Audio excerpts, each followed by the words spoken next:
so I played a lot of games in 2020, so yeah, I thought it'd be fun to share my thoughts on some of them.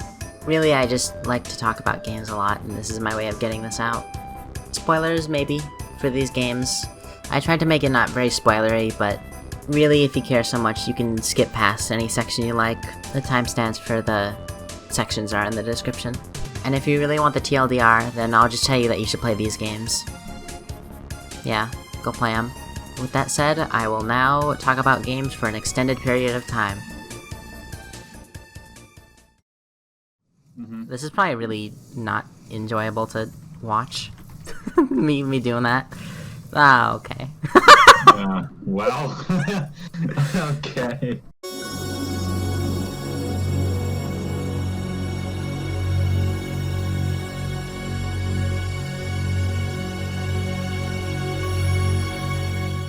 I've played Portal 2 many times in the past.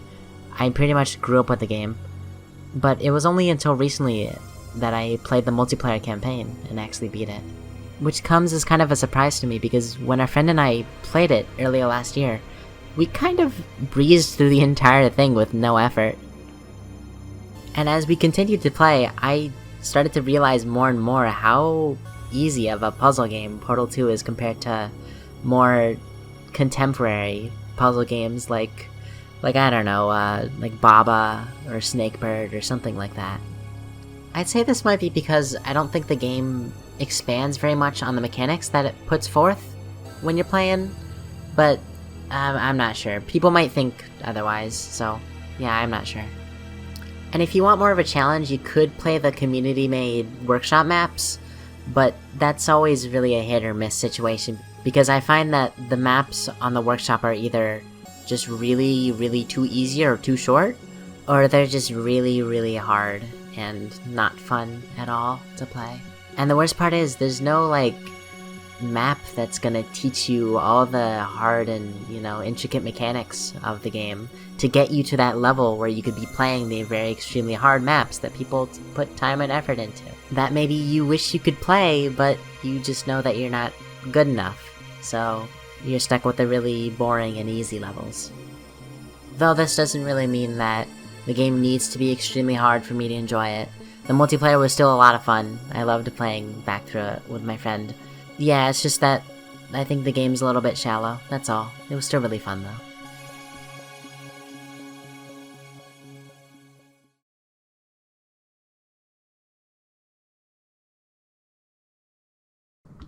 Yo! That was a fun ball interaction. What the heck happened? No, yeah, keep going. I'm sorry. Oh. Oh, watch this. Wow, I guess I didn't turn when What? I hate you! Oh, Jesus Christ. Well, this is probably it right here.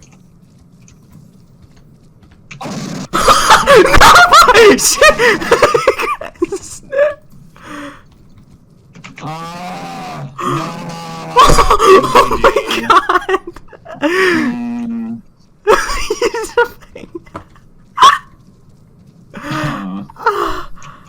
I'm dying here! Oh my god. So annoying!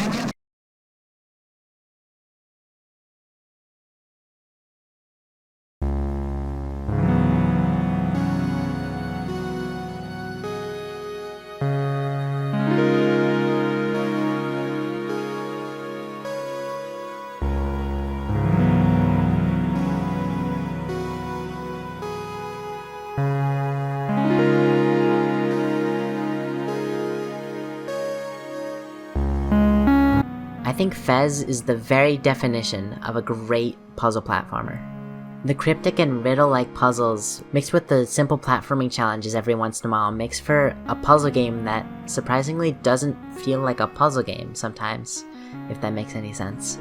And because it doesn't feel very much like a puzzle game at some points, it doesn't fall into the same kind of traps that other traditional puzzle games fall into, like you know, people getting fed up with the game and just looking up the answer to a puzzle when maybe they could solve the puzzle if they just put their mind to it a little bit more, but they stunt themselves just because the game was too frustrating for them. For the most part, there's still puzzles in this game that are really obtuse and just not solvable, like, at all.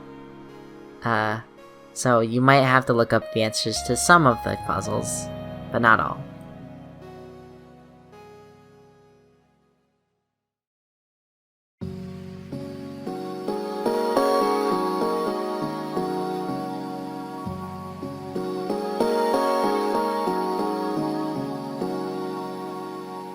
Though these cryptic puzzles and the exploratory aspect of this game does do a really, really good job at instilling a sense of adventure in the player. The game can really feel like navigating a maze, finding little different puzzles and mysteries at every turn.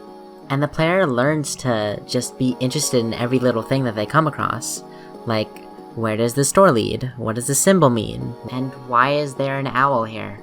The sense of curiosity this game gives you is definitely its strong suit. It's so overpowering at points that I had to literally put down my controller and just ask myself, what the hell does this even mean? I think Fez holds up really well compared to other games that try and do what Fez did. I can 100% recommend this game to anyone.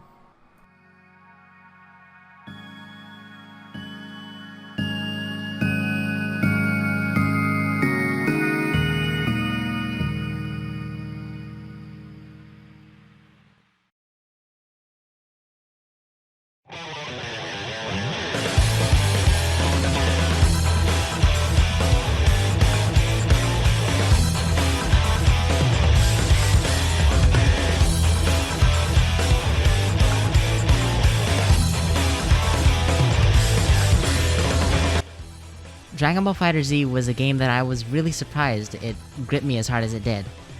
Before I played the game, I didn't even realize that I had the capacity to play a game like a fighting game. And now that I have played it, I kind of realized that it feels like the game was really made to initiate people into the fighting game community. For beginner players, it can be hard to do all the sorts of fancy combos that the pro players do. But the auto combo system helps you out there. If you just mash the light or medium buttons on your controller, the game will just let you do a little combo, and it just happens automatically by you hitting the buttons. The damage will be less than if you were to do an actual combo, even if it's the same moves. But you're still doing something. It allows that player to stop focusing on combos and doing all sorts of stuff with their moves, and start focusing on stuff like where they are on the screen, and when to block, and other basic things that they need to learn when they're just starting out in a fighting game. Another thing that helps to get the player adjusted to how fighting games work is simply the movement system of the entire game. Normally in other fighting games, the way you jump and where your character goes is usually fixed. You hit the jump button and you always go in the same spot. But in fighters, when you're dashing and you jump out of a dash, you'll keep that momentum. This is a lot more similar to some other 2D platformers, like, I don't know, Mario. And a lot more players might be adjusted to that type of movement in a game rather than the movement of traditional fighters. And this helps to adjust them to this new environment. Not to mention that every single character has a double jump, an air dash, and they can all super jump and float, and there's lots and lots of movement options that aren't usually in other fighting games. Also, the game just looks nice. I mean, this FighterZ is one of the best looking fighting games I've ever seen. I mean, do you see this animation? Also, the fact that this game is a Dragon Ball tie-in just helps so much.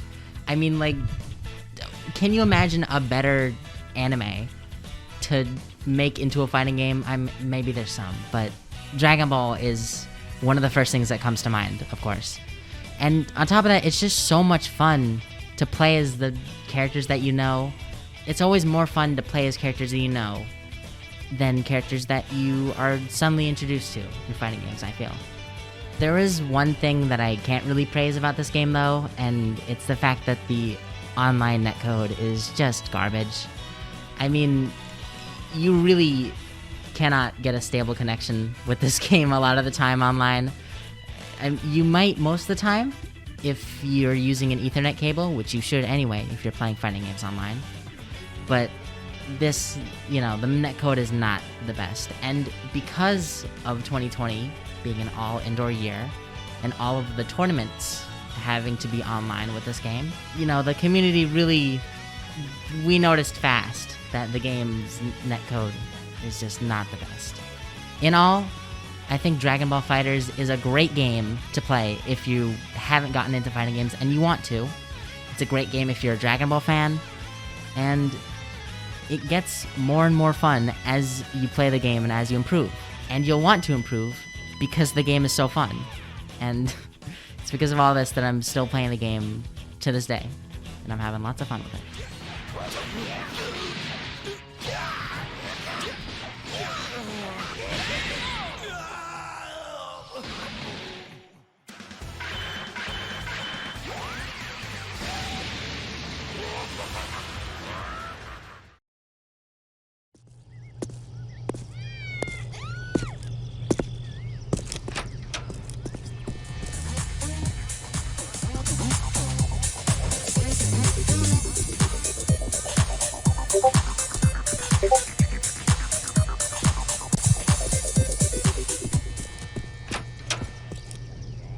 Vince needs to see you, dude. Thanks. Postal 2 is a funny game, and I think the humor still holds up pretty well, despite the game being pretty much 20 years old at this point. The game is set up in such a way that funny things just seem to happen without you even intending them to happen, or without them being scripted events even. You could be kicking around an object down the street because you want to, and then you accidentally kick a gas tank and blow yourself up, which is hilarious.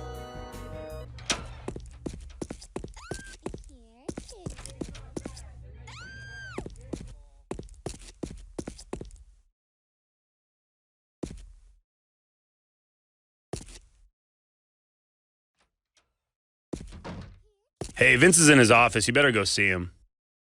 Thanks.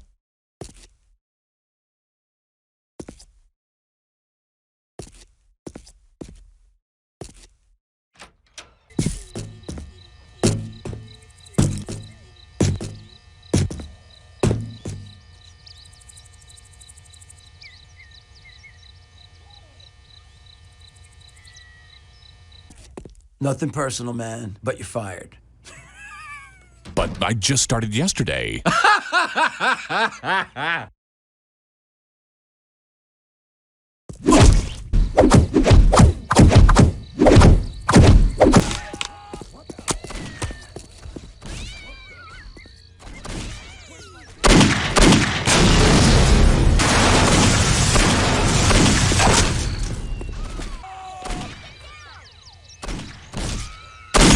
Only my weapon understands me.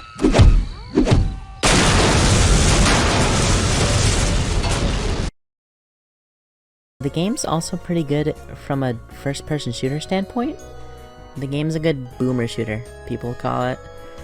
And I don't disagree. I think the game's a pretty good FPS, but really the focus of the game is the humor, obviously, and, the game's funny moments. That's why people play it. Anyway, if you're a fan of laughing and FPS shooters, even remotely, then you should play this one.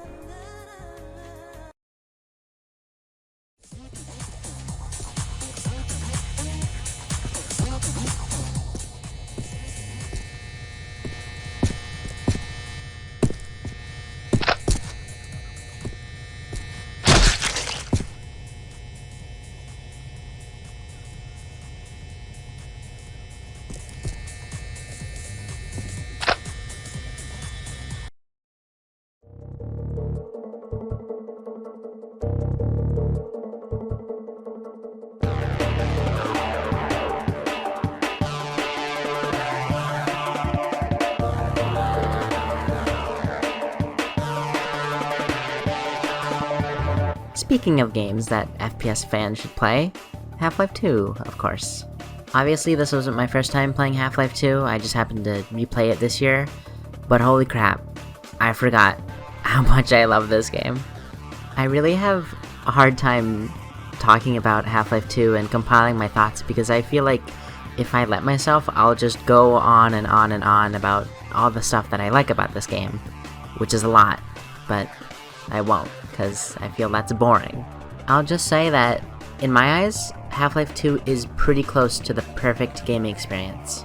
That experience that Half-Life 2 gives you when you play it is the kind of thing that I think all video games are, in a way, trying to achieve. That being to get and keep the player in the zone for as long as you can while they're playing the game, or the flow state, as nerds say. And I think Half-Life 2 does this really, really well, better than a lot of games I've played, at least. Oh, and a small hot take, I think Half-Life 2 might just be better than Half-Life 1. There, I said it. Though you might have to take all of this with a little bit of a grain of salt, because I did happen to grow up playing Half-Life 2 as one of my first ever FPSs, so, bias aside, Half-Life 2 is just the perfect game, and you should give all of your money to Valve right now.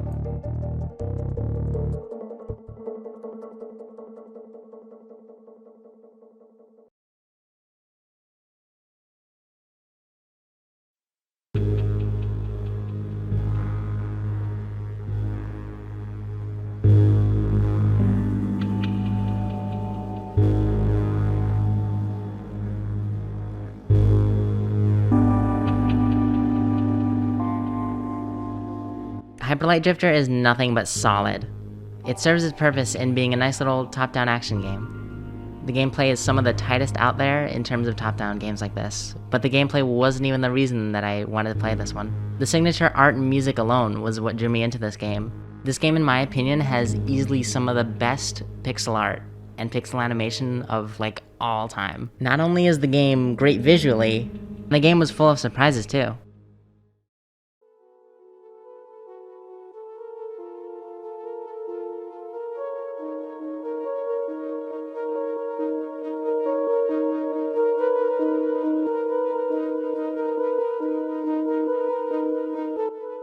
Going into this game, I thought it was just going to be some top-down action game where you go from area to area fighting enemies, yada yada yada. But then I realized how many of these little secret areas I was finding, and how many of these areas were being hinted at with these little symbols on the ground like this. Now I'm here pining over every single room carefully to see if there's one little thing I missed. And at this point, my mind was kind of blown open. And it's amazing how fast the game went from, ooh, look, a pretty area, to, I swear to gosh, I know there's a secret here, but I don't know where it is. Now that I think of it, that's kind of one of the very Metroidvania-esque aspects of this game that I like a lot. Also, did I mention that the game's pretty freaking hard? The way the flow of combat works takes some getting used to, but by the end it really feels like you can handle all the challenges that the game throws at you. Though that doesn't mean that the game lets up on the difficulty at any point. By the time I beat the game, there were still rooms that I hadn't cleared yet. Try this one if you're a fan of fast-paced, top-down action games with a hint of exploration.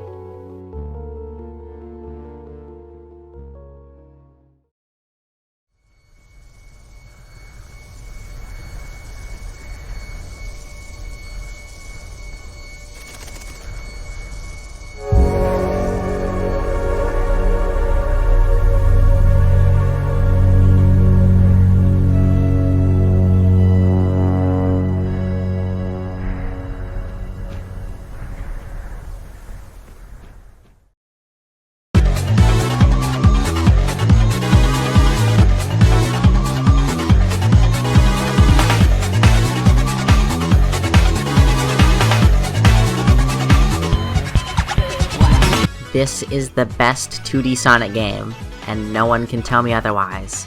I'm not saying it's the best 2D platformer or anything. I mean, I know people that love platformers but hate Sonic. But I definitely think that this is the best 2D Sonic experience that you can get. And really, this is how I think about Sonic Mania. It's really a game for people that want a Sonic experience. It's a game for Sonic fans. If you're a Sonic fan, then you will 100% love this game. But if you're not, then really it's a toss-up. The game has so many things that Sonic fans will love, like the classic songs and levels remade, the animated intro, the classic feel of the new levels, and of course Hydrocity Zone. But this all doesn't really mean that much to someone that's not a Sonic fan. To them, they're really judging the game on its own merit, and how good of a platformer it is, not how much fan service there is. And I'd say I think that the game holds up on its own, but really I can't say for sure because I myself am a Sonic fan, so I'm kinda biased here. In all, if you're a Sonic fan and you don't have this game, what are you even doing? But if you're not, then I don't know, maybe get it. You might hate it, you might like it. Yeah, make your own decision.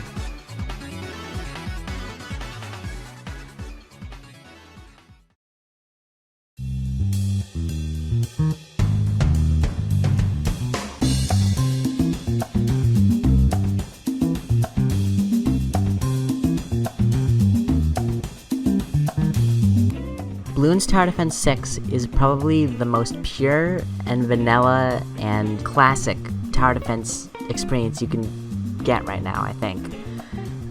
Like the other classics in the series, I think BTD 6 really just hits it out of the park with being a good tower defense game.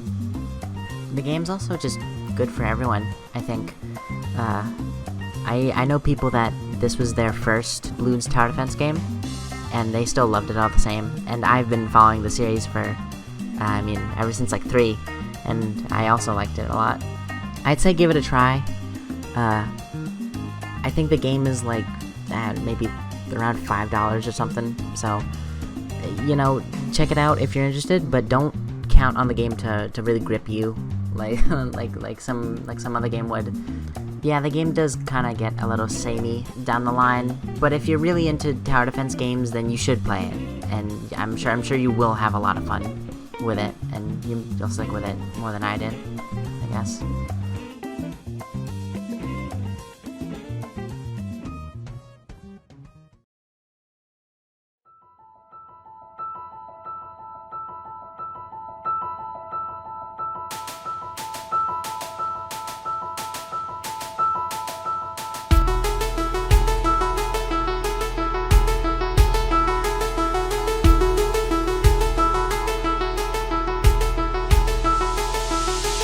Remember when I said that I thought that Half-Life 2 was pretty close to perfect?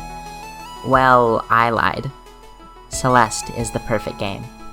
I really have nothing bad to say about Celeste. It's kinda baffling. It has everything that anyone would want out of a precision platformer. It's got insanely creative mechanics and level design, tight gameplay, a great story in my opinion, and the game is really, really difficult, but at the same time, I think that anyone that's played a platformer before could probably beat it. I've heard the game described before as the hardest game that anyone can beat, and I could not agree more. The game constantly feels like a good challenge, while also never feeling like there's something that you absolutely will never beat. The game does a great job at balancing the game's difficulty ramping up as it progresses, and the player's skill also ramping up as the game progresses. Which is why the player always feels like they can take on the challenges that the game is giving to them.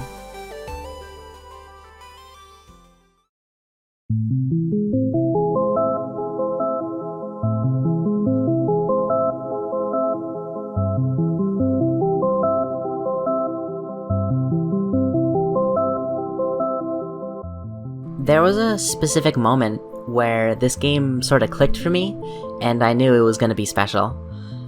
People that have played Celeste before might know exactly what I'm about to talk about too. I'm not going to go into much detail, but in Chapter 2, the game really makes itself known to the player, I'd say. It's funny how I can talk about my love for Dragon Ball FighterZ and how it's all about how the game just feels so nice to play and it's just so much fun, but my love for Celeste goes much deeper than that. And it's not really something I think I can explain. I don't think a game like Dragon Ball FighterZ is ever gonna make me cry, but Celeste is one of the only games to make me cry. So, it should be given credit for that, at least. Though, again, this might be my bias talking, Celeste is gay and trans propaganda, after all.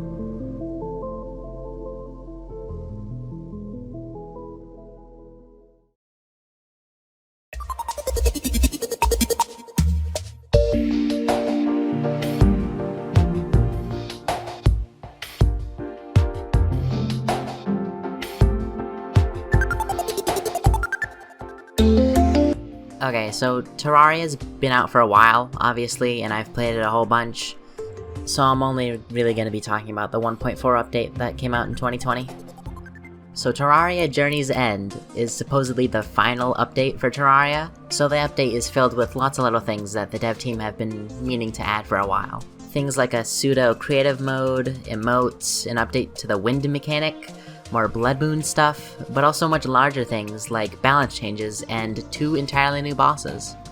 But overall, Terraria's core feel hasn't changed since the game's release. I actually think that the update maybe just made people more hungry for Terraria content, which is very convenient because also 2020 was the official Steam release of T-Mod Loader, letting you play all the mods you want for practically infinite Terraria content. You know, now that I think about it, I think I put more time into Terraria modded than I did the actual 1.4 update. I know some people are gonna agree with me when I say that I think I might just be bored with vanilla Terraria, and I kinda need a modded Terraria experience to really have fun with the game. But you know, this is just what happens when I've been playing a game for 10 years and it's only gotten 4 major content updates.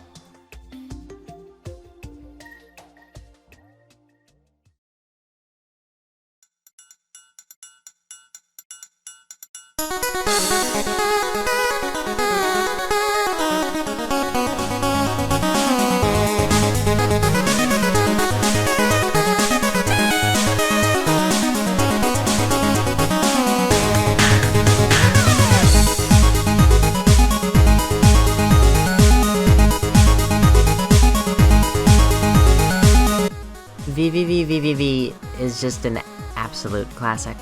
Like Fez, VVVVVV was a huge player in determining the future of indie games when they were a new concept. The success of the game showed people that indie games are something to be taken seriously. And also like in Fez, I think VVVVVV holds up really well alongside other games in its genre. And I think that might be because of how unique the mechanics of the game are to other platformers. Like how there just isn't a jump button in VVVVV. This alone makes for lots of creative level design that you might not see in other games. This isn't even mentioning the central gravity flip mechanic, which the game is known for and makes for even more creatively designed levels in the game. The difficulty might be a bit much for some people, but regardless, I really consider it a must-play for pretty much everyone.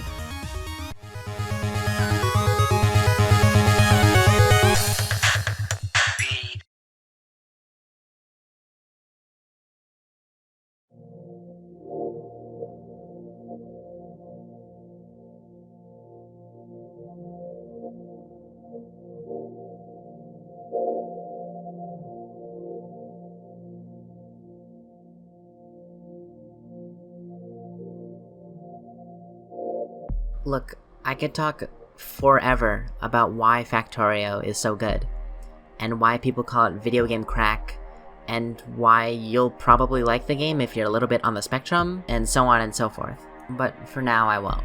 If I really want to talk on and on about why Factorio is such a great game, I'll make a separate video on it, and I'll probably link it in the description or in the info box right here if I do. For now, I'll just say that I have over 300 hours in this game, and I've been playing for pretty much forever. Really, the fact that this game released this year after being in early access was just an excuse for me to play the game again. There weren't even any big noticeable changes in the new update. I was just jumping at the chance to get back into the game after time off. This is a legitimate warning. This game will consume your life for a couple months, and it's downright addicting. I warned you. Have fun.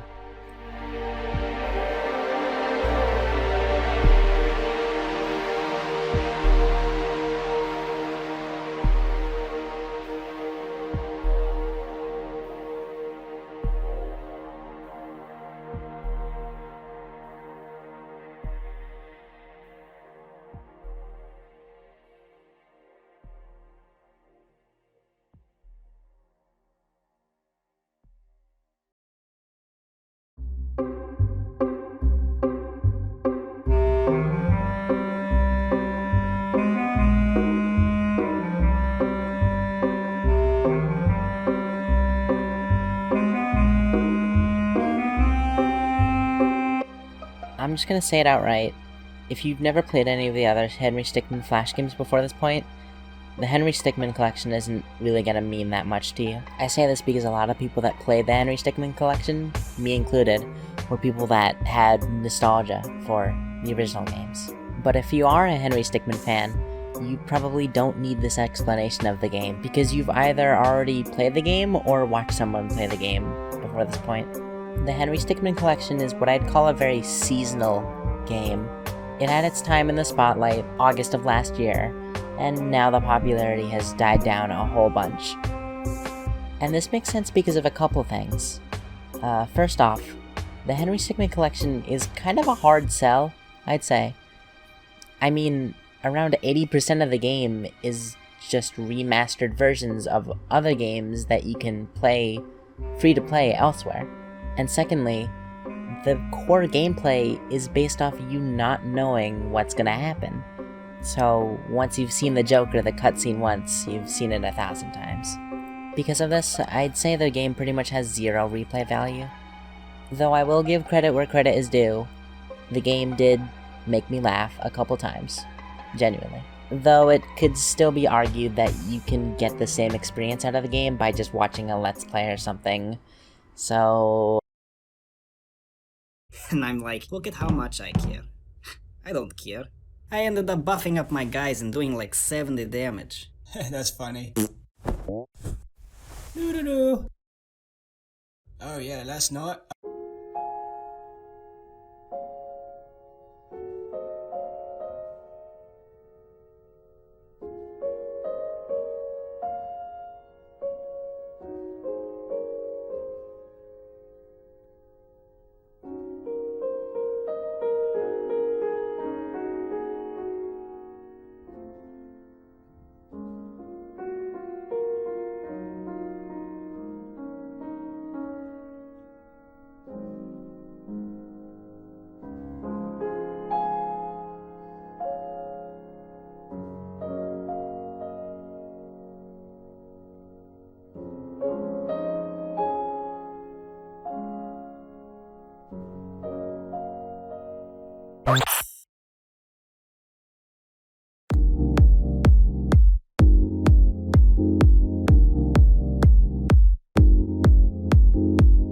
Look, this may or may not be a furry dating game where you meet animal people at the club and then date and have sex with them, but it's not as bad as you think.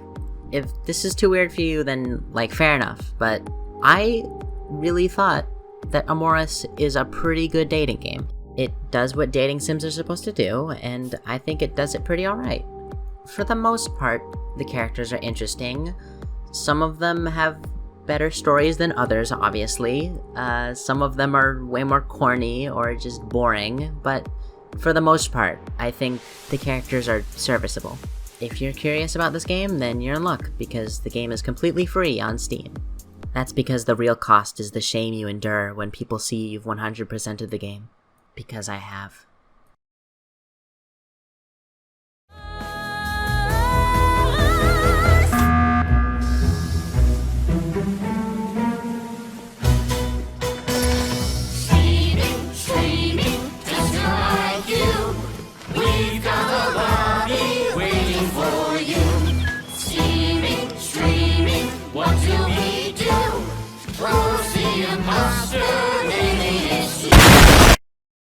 I refuse to talk about Among Us. Sorry.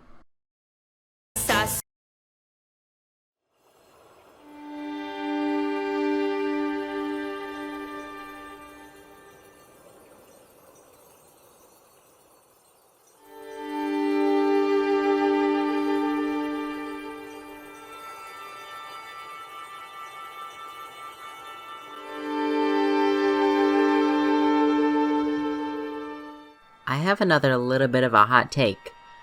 I think Sekiro is the best From Software game, and easily stands on its own separate from Dark Souls. Now, let me explain myself. I think FromSoft managed to strike gold when they made Dark Souls, by making a gameplay loop that's extremely punishing, but also extremely rewarding when you're good at it. Now, in my opinion, I think that the gameplay in Sekiro is even more punishing and even more rewarding than the original Dark Souls. If no one agrees with me when I say that I think that Sekiro is the best FromSoft game, I know at least some people will agree with me in saying that I think that Sekiro at least has the best combat system from all the games. I don't even know specifically what it is. It's just something about having to time your parries exactly with the enemy just feels so much more rewarding than Dark Souls does. But like other FromSoft games, lots of the fun in Sekiro comes from getting good, as they say. And when you do get good, it's probably one of the most satisfying things you can experience in a game, period. The journey from getting bodied by Genichiro in the prologue to bodying him in your next playthrough is like the reason I play games.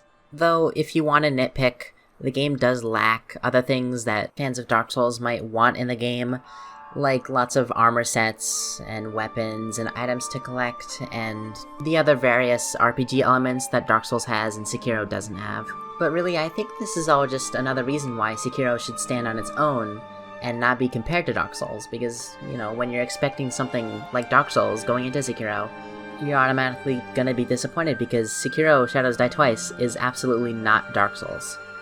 Fun fact, while I was fighting a mini-boss in this game, the R1 on my Xbox controller broke, and I died. So, yeah, now I use a PS4 controller.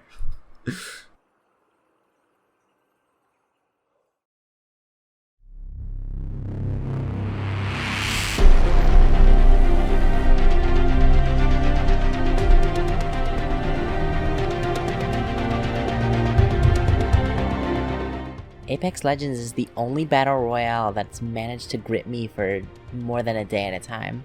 For me, what does it is that I think the game hits a good balance between too difficult and too easy. The game isn't like PUBG where you'll be praying to get one kill in a game if you're just starting out. But the game also doesn't feel like it's handing you out wins oh well, I don't really know. I don't play enough battle royales to compare a game to that. Like other battle royales, I think the game's way more fun with friends, but this might also be to its downfall because I don't think I'll ever be playing the game without friends in the call with me, because I don't care enough really to play the game for myself. I'd rather just play it with others. I might just not be a battle royale person, I don't know.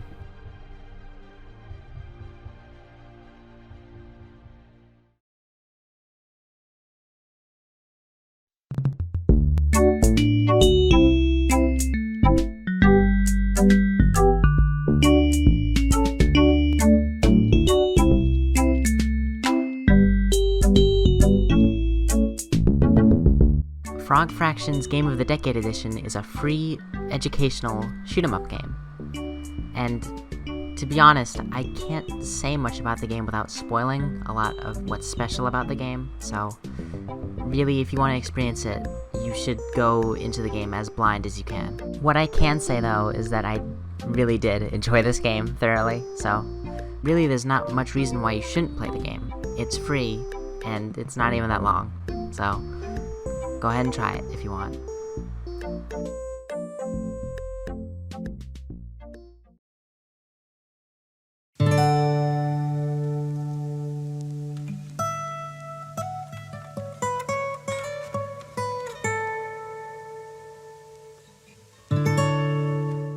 Minit is just the cutest freaking game in existence, no question.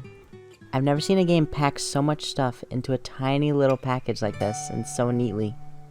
The game's like 3 hours long max, but it feels so much longer than that when you're actually playing the game.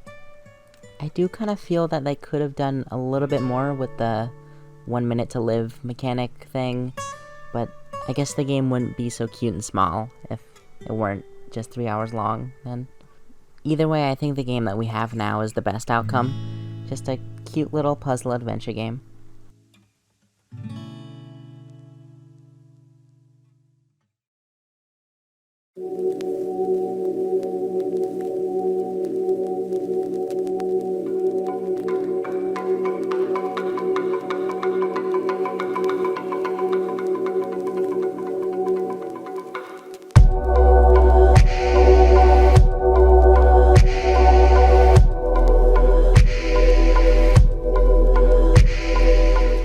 Refunct is a fun little 20-minute long FPS platformer. And I really don't have anything bad to say about it, other than it's kinda short. But, you know, that works to its advantage, I think. I mean, it's an amazing game to just kinda, you know, load up and just play for a little bit, and then set it down for forever. But, yeah, I think that's really its purpose. That and speedrunning. This game is lots and lots of fun to try and optimize and see how fast you can get. So, if it sounds interesting, go get it right now.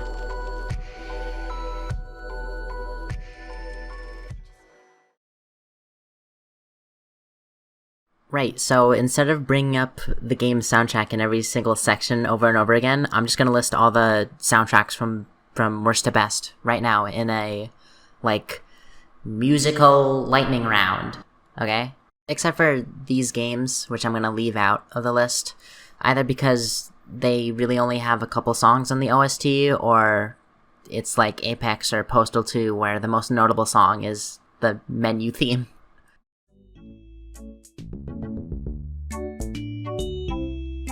Number 14 is the Frog Fraction soundtrack by Twinbeard. Doesn't have too many songs in the OST, but they're catchy enough, though they do get annoying a little bit for how long they're played for.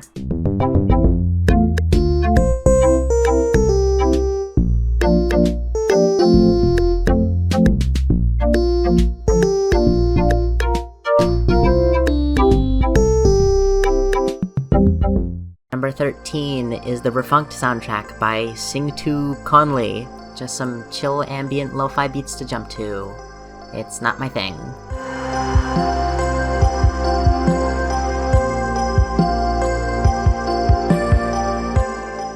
Number 12 is the Portal 2 OST by Mike Morrisky. The songs are nice and they have a nice style, but I don't think that they're played often enough for them to be very recognizable in-game.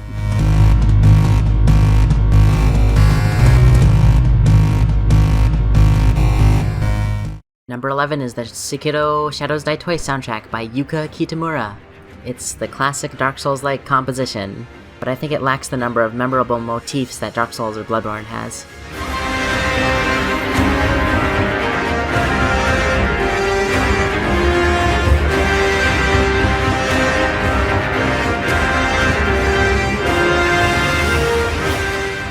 Number 10 is the Terraria OST by Scott Lloyd Shelley. I gotta say, I'm not a huge fan of the Terraria OST. The songs are alright, but I don't feel there's a lot that I can really jam to like other OSTs. The Lunar Tower theme is pretty sweet though.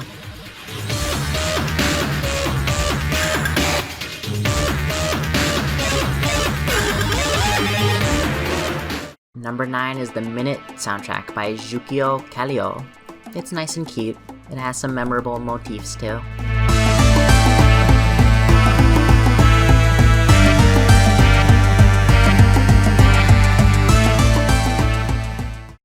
Number 8 is the Hyperlight Drifter soundtrack by Disaster Piece. Some very pretty ambient music that pairs well with the game's look and feel. Most of the songs slowly ramp up in tension and pressure as you traverse through the area, which is always fun. I consider Minit and Hyperlight Drifter's OSTs to be pretty equally good.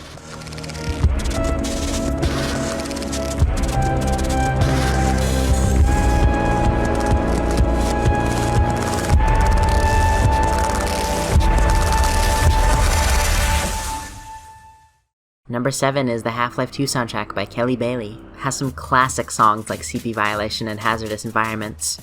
Great music for overthrowing your government.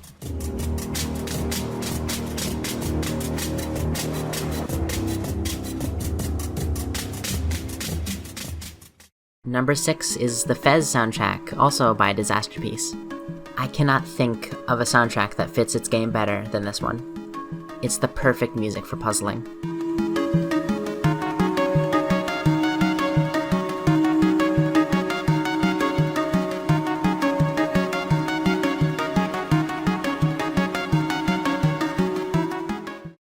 Number 5 is the Factorio soundtrack by Daniel James Taylor. I lied to you again, the Factorio soundtrack fits its game best. It's creepy, it's ambient, and it also brainwashes you into being as efficient as possible in killing the environment.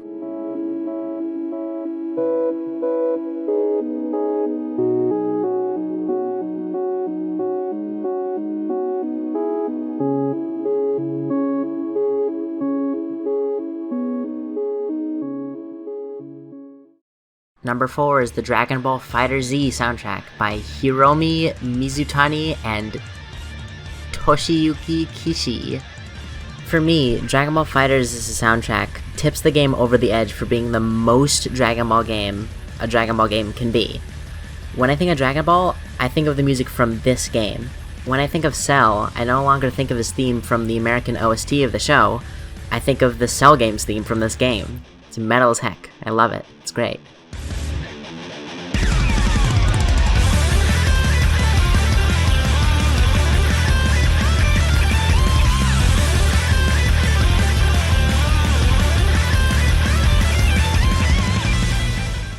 Number 3 is the Sonic Mania OST by T. Lopes. This is just the best Sonic music there is, period. The Sonic Mania OST is like 33% of the reason that I even got this game.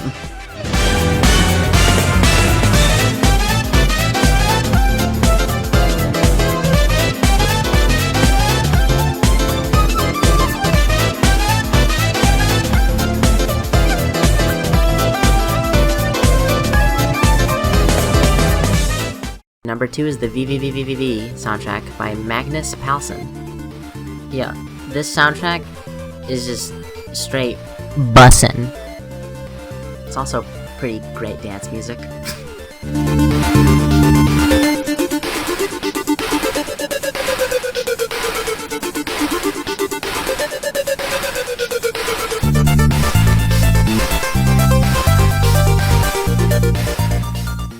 And number 1 is the Celeste soundtrack by Lena Raine. I can guarantee I wouldn't love Celeste as much as I do if it were not for the music. Tracks like Resurrections and Shattered and Lost, combined with the section of the game that you hear them in, creates feelings that I've only ever felt with this game, which I think is really something special.